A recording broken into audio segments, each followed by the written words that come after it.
জপাত সিদ্ধি। যেমন ঝড়ে মেঘ উড়িয়ে নেয়, তেমনি তার নামে বিষয় মেঘ কেটে যাবে। ভগবানের নাম জপ করে মানুষ পবিত্র হয়। মন না বসলেও জপ করতে ছাড়বে না। নাম করতে করতে মন আপনি স্থির হয়ে যাবে। বাতাস থাকলে প্রদীপের শিখা স্থির থাকে না।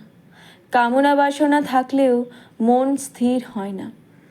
অভ্যাসের কত শক্তি! জপ অভ্যাস করতে করতে মানুষ সিদ্ধ হয়। জপাত সিদ্ধি। সংখ্যার দিকে মন রেখে জপ করলে সংখ্যার দিকে মন থাকে। এমনি জপ করবে। কত সৌভাগ্যে এই জন্ম। খুব করে ভগবানকে ডেকে যাও। খাটতে হয়, না খাটলে কি কিছু হয়?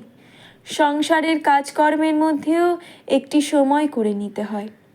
আমার কথা কি বলবো, আমি তখন দক্ষিণেশ্বরে রাত 3টের সময় উঠে জপে বসতুম।